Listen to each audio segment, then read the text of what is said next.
ഒരു കുട്ടിയെ 1ാം ക്ലാസ് മുതൽ ഈ സെക്സ്യോളജിയും ഈ മദ്യത്തിനെതിരെയുള്ള പഠനങ്ങൾ നടത്തി കഴിഞ്ഞാൽ ഇവിടെ ഈ ഭീകര പ്രശ്നങ്ങളിൽ 100% ഒരു 50% കുറവുണ്ടാവും.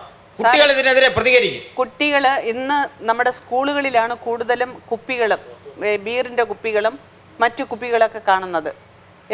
ഞങ്ങളുടെ പ്രതീക്ഷയിൽ കുട്ടികൾ വരാറുണ്ട്.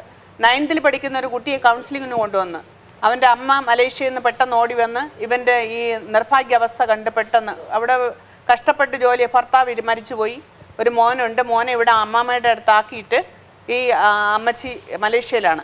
അവിടെ നിന്ന് പെട്ടെന്ന് മോൻ്റെ നിർഭാഗ്യാവസ്ഥ കണ്ട് ഇവർ ഓടി വരുമ്പോൾ ഇവൻ കുടിയും വലിയും എല്ലാം ഉണ്ട്. ഇവനെ പ്രതീക്ഷയിൽ കൊണ്ടുവരുന്ന കൗൺസിലിങ്ങിന് വേണ്ടി കൊണ്ടുവരുന്ന ഞാനിവിടെ ഇവൻ്റെ അടുത്ത് സംസാരിച്ച് വന്നപ്പോഴും പറഞ്ഞതാണ് 4 ബോട്ടിൽ ബീറ് ഒരു ദിവസം കഴിച്ചാലേ ഇവന് എന്തെങ്കിലും ആകുമെന്ന്. 9th പഠിക്കുന്ന കുട്ടിയാണ്. ഇതൊക്കെ എവിടെ നിന്ന് ലഭിക്കുന്നു? സ്കൂളിൻ്റെ പരിസരങ്ങളിൽ മുഴുവനും സ്കൂൾ അറ്റ്മോസ്ഫിയറാണ്. പിന്നെ സ്കൂളിൻ്റെ പരിസരങ്ങൾ മുഴുവനും ബീഡി, സിഗരറ്റ്, ഷംപൂ, പാൻപരാഗ് ഇതുപോലുള്ള ബീറിൻ്റെ കുപ്പിയിൽ അല്ലെങ്കിൽ സാധാരണ സോഡ കുപ്പിയിൽ സാധാരണ കടകളിൽ കൊടുക്കില്ലല്ലോ. അവര് പോയി വാങ്ങിക്കും, ഒന്നിച്ച് പോയി വാങ്ങിക്കുന്നതാണ്. അല്ല, ഈ 18 വയസ്സിൽ താഴെയുള്ളവർക്ക് മദ്യം കൊടുക്കാൻ പാടില്ലെന്ന് എക്സൈസ് ചട്ടമില്ലേ? 18 അല്ല 21 വയസ്സ്. പക്ഷേ ഈ ചെറുപ്പക്കാർക്ക് പിന്നെ എങ്ങനെയാണ് മദ്യം വാങ്ങിക്കാൻ പറ്റുന്നത്? ഇപ്പോ ഈ കുട്ടികളുടെ ഇടയിൽ മദ്യപാനം ഉണ്ട്. അത് കുറയ്ക്കുന്നതിന് വേണ്ടിയാണ് നമ്മൾ ഈ സ്കൂളുകളിൽ ആന്റി ലിക്കർ ക്ലബ്ബുകൾ രൂപീകരിച്ചുകൊണ്ട് ആ കുട്ടികളിൽ തന്നെ ഒരു അവയർനെസ് ഉണ്ടാക്കുന്നതിന് വേണ്ടി ശ്രമിക്കുന്നുണ്ട്.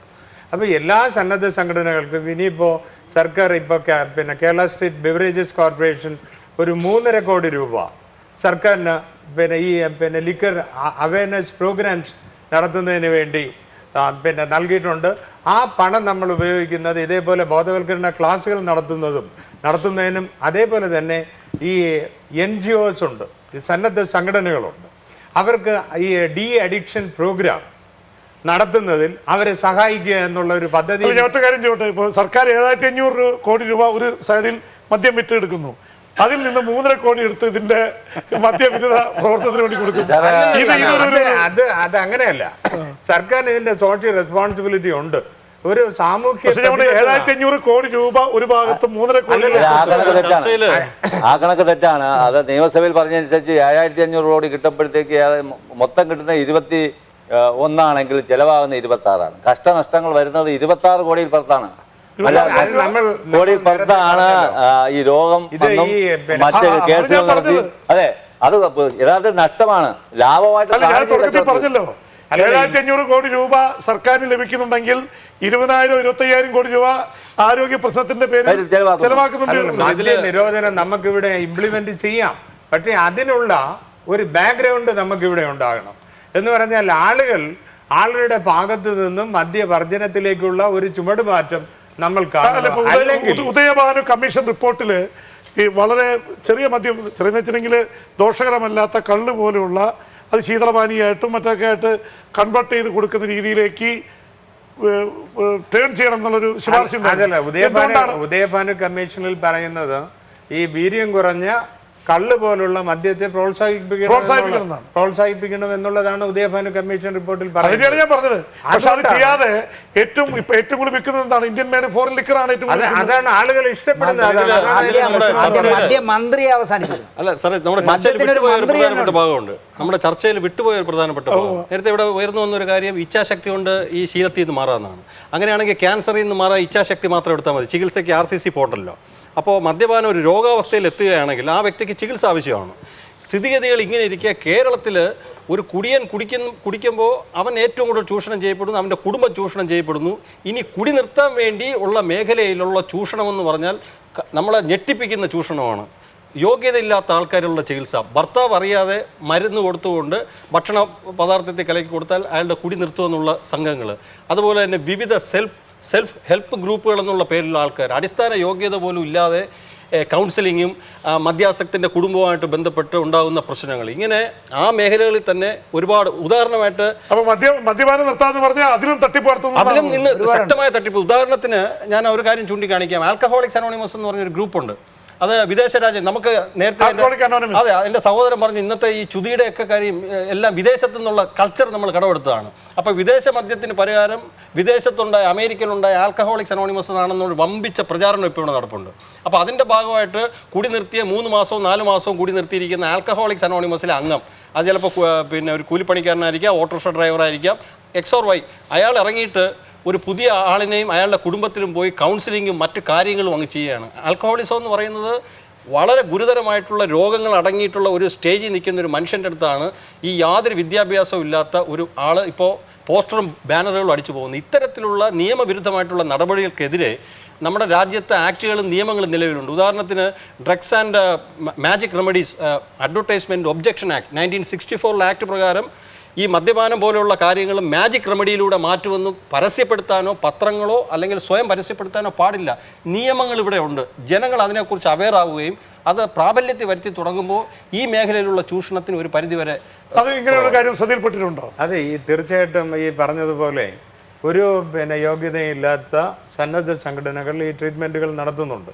പക്ഷേ ഞാൻ പറഞ്ഞല്ലോ നേരത്തെ ബിവറേജസ് കോർപ്പറേഷൻ 3.5 കോടി രൂപ ഇതിന് അനുവദിച്ചിട്ടുണ്ട്. അതിൽ ഞങ്ങൾ സ്പെസിഫിക് ആയിട്ടുള്ള മാനദണ്ഡങ്ങൾ ഉണ്ടാക്കിയിട്ടുണ്ട്. ഓരോ സന്നദ്ധ സംഘടനയ്ക്ക് അല്ലെങ്കിൽ ഡി അഡിക്ഷൻ സെൻറ്ററിന് എത്ര ഡോക്ടേഴ്സ് ഉണ്ടാകണം, എത്ര കിടക്ക ഉണ്ടാകണം, എത്ര പിന്നെ അതിനുള്ള സ്പേസ് എന്തായിരിക്കണം, ആ രീതിയിൽ ഉള്ള നല്ല രീതിയിൽ പ്രവർത്തിക്കുന്ന സന്നദ്ധ സംഘടനകൾക്ക് ഫൈനാൻഷ്യൽ എയ്ഡ് ധനസഹായം കൊടുക്കുന്ന ഒരു പദ്ധതി ഉടനടി സർക്കാർ തലത്തിൽ തന്നെ അത് നടപ്പിലാക്കും. ഇതുകൊണ്ടൊന്നും ഇവിടെ ഒരു പരിഹാരം കാണത്തില്ല. നമ്മൾ നേരത്തെ പറഞ്ഞ പോലെ ഇവിടെ അരി വാങ്ങിക്കുന്നതിനേക്കാൾ കൂടുതൽ പൈസക്ക് ഒരു ദിവസം മദ്യം ആളുകൾ. അതെ, അങ്ങനെ വരുമ്പോൾ ഇത് ഇവിടെ പൂർണ്ണമായി നിരോധിക്കുക. ഒരു നിയമം പറഞ്ഞിട്ടുണ്ട്, ഹൈവേയിൽ ഒരിടത്തും ബാർ പാടില്ലാന്ന് കേന്ദ്ര നിയമമുണ്ട്. ഏതെങ്കിലും ഹൈവേയിൽ ബാർ നിരോധിക്കാൻ ഈ സർക്കാർ ഇല്ല. കേന്ദ്ര നിയമം പറഞ്ഞിരിക്കുന്ന ഹൈവേയിൽ ബാറുകൾ എടുത്ത് മാറ്റണമെന്നാണ്. അപ്പൊ നിയമമൊന്നുമില്ല. ഇത് കൊണ്ട് ലാഭം നേടുന്ന ഒരു കൂട്ടം ആളുകളുണ്ട്. അവരിത് നിർത്താൻ സമ്മതിക്കില്ല. ആ ആളുകളെ ഞാൻ പ്രത്യേകം എടുത്ത് പറയേണ്ട കാര്യമില്ല. ഇതുകൊണ്ട് ഇവിടെ കച്ചവടക്കാർക്കോ അല്ലെങ്കിൽ ഇവിടുത്തെ ആളുകൾക്കോ ഇവിടെ സംസാരത്തിന് ഒന്നും ലാഭമല്ല. ഇടനില നിൽക്കുന്ന കുറച്ച് ആളുകൾക്കുള്ള ലാഭത്തിന് വേണ്ടി മാത്രമാണ് മദ്യം കേരളത്തിൽ കൊടുത്ത് ഈ കുടി ഇവിടെ നടത്തിക്കൊണ്ടിരിക്കുന്നത്. ഈ സംസ്കാരം മാറണം.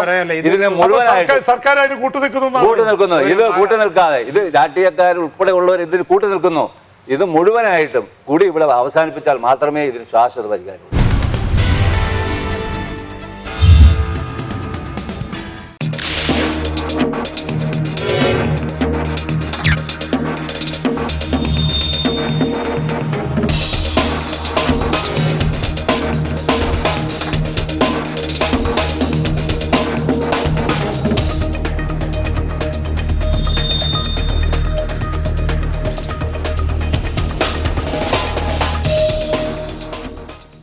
മദ്യം മഹാവിപത്ത് തന്നെയാണ്. അത് ഞാൻ നേരത്തെ പറഞ്ഞതുപോലെ ഇപ്പോൾ ഒരു സുപ്രഭാതത്തിൽ കൊണ്ട് നമ്മൾ മദ്യ നിരോധനം നമ്മൾ ഏർപ്പെടുത്തുകയാണെങ്കിൽ തീർച്ചയായിട്ടും ഇവിടെ വ്യാജമദ്യം ഉണ്ടാകും.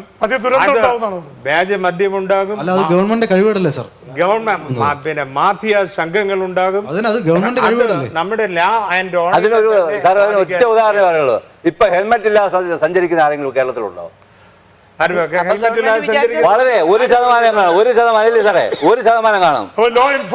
അതെ, അതിനുള്ള ഇച്ഛാശക്തിയുള്ള ആൾ വന്നാൽ ഇവിടെ ഒരു ഇതും. പക്ഷെ ഞാൻ ചോദിക്കുന്നത്, മലയാളിയെ സംബന്ധിച്ചിടത്തോളം ഒരു ലഹരിയിലെ വന്ന് വീണ എന്ന് ഒഴിവാകാൻ പറ്റും. ഇവിടെ ആരോ പറഞ്ഞു എന്ന് വെച്ചിട്ടുണ്ടെങ്കിലേ മദ്യപാനത്തിന്റെ ലഹരി, ഭക്തിയുടെ ലഹരി ഒരുപക്ഷെ പോസിറ്റീവാണെന്ന് പറഞ്ഞാലും അധികമായാൽ അമൃതും വിഷം എന്നാണ് പറഞ്ഞിരിക്കുന്നത്. അപ്പോൾ ഭക്തിയായാലും മദ്യമായാലും മറ്റേത് തരമായാലും അതിൻ്റെ തീവ്ര സ്വഭാവം സ്വീകരിച്ചാൽ അത് വിഷമാണെന്നാണ് ഇയാളുടെ. മലയാളിക്ക് അങ്ങനെയുള്ള ഈ തരത്തിലുള്ള ലഹരികളിൽ നിന്ന് മാറി നിൽക്കാൻ സാർ, അത് ഉദാഹരണമല്ല. പുകവലി പണ്ട് ക്രേസ് ആയിരുന്നു കോളേജുകളിൽ സ്കൂളിലെ വിദ്യാർത്ഥികൾക്ക്. ഇപ്പൊ അവർക്ക് ആ ക്രേസ് ഇല്ല. പക്ഷെ സിനിമകളുടെ ക്രേസ് ആണ് ഇപ്പോൾ. ചില വ്യക്തികൾക്ക് പിടിച്ചു നിൽക്കാൻ സാധിക്കും. അവർ തന്നെ കുറച്ച് വർഷം കഴിഞ്ഞിട്ട് അത് അങ്ങനെ ടയേർഡാകും, ഇനി ഇത് വേണ്ടെന്ന് വയ്ക്കും. ചിലർക്കാണെങ്കിൽ ഈ ഡി അഡിക്ഷൻ സെൻറ്റർ പോലെയുള്ള ധാരാളം സെൻറ്ററുകളുണ്ട്. അവിടെ അങ്ങോട്ട് ഇവരെ റെഫർ ചെയ്യിക്കുക. ഇദ്ദേഹം പറഞ്ഞതുപോലെ ഒരു സിഗരറ്റ് വലിക്കുന്ന പ്രായമാകാത്ത ഒരു കുട്ടി സിഗരറ്റ് കഴിക്കുമ്പോൾ മറ്റൊരു വ്യക്തി പറഞ്ഞ് തിരുത്തി മനസ്സിലാക്കി കൊടുക്കുക. ഇങ്ങനെയുള്ള ബോധവൽക്കരണമാണ് നമുക്ക് ആവശ്യം. ഇന്ന് സ്കൂളിൻ്റെ പരിസരങ്ങളൊക്കെ ആദ്യം അവയർനെസ് പ്രോഗ്രാം അല്ല വേണ്ടത്. ആദ്യം സ്കൂളിൻ്റെ പരിസരങ്ങളും വെടിപ്പായിരിക്കണം. എന്നാൽ മാത്രമേ നമ്മുടെ നാളെ ഒരു സമൂഹത്തെ വാർത്തെടുക്കാൻ പറ്റൂ. അല്ലെങ്കിൽ നമുക്ക് ഈ അദ്ദേഹം പറഞ്ഞൊരു വളരെ പ്രധാനപ്പെട്ട ഒരു കാര്യം ഉണ്ടായിരുന്നു. ഇതിൽ വേണ്ടത്ര യോഗ്യതയോ ഇതേക്കുറിച്ച് പഠിക്കുകയോ ആധികാരികമായിട്ട് ശാസ്ത്രീയമായിട്ട് അറിയുകയോ ചെയ്യാത്തവർ ഈ മദ്യപാനം നിർത്തുന്നതിനെ കുറിച്ചുള്ള ഉപദേശങ്ങളുമായിട്ട് രംഗത്തിറങ്ങുന്നു. ഇത് വലിയ ദോഷമാണ്. അതെ, അങ്ങനെ വല്ലതും സിസ്റ്ററിന്റെ ശ്രദ്ധയിൽപ്പെട്ടിട്ടുണ്ട്? അതെ, ദോഷമാണ്. കാരണം മദ്യം ഡി അഡിക്ഷൻ സെന്ററിൽ ജോലി ചെയ്യണമെങ്കിൽ പ്രതീക്ഷയുടെ ഇതിലുള്ള ആൾക്കാരൊക്കെ ക്വാളിഫൈഡ് ആയിട്ടുള്ള ആൾക്കാരാണ്. അതെ, തീർച്ചയായും എല്ലാ നഴ്സുമാരും Counselling ചെയ്യാനുള്ള കൗൺസിലേഴ്സ് MSWക്കാരും കൗൺസിലിംഗ് ചെയ്യാനുള്ള ക്വാളിഫൈഡ് ആയിരിക്കും. ഒരു കാര്യമുണ്ട്, അല്ല, കൗൺസിലിംഗ് നടത്താനുള്ള ക്വാളിഫിക്കേഷൻ MSW കഴിഞ്ഞവരെയാണ് സാർ ഒരു കാര്യം സൈക്കോളജിസ്റ്റ്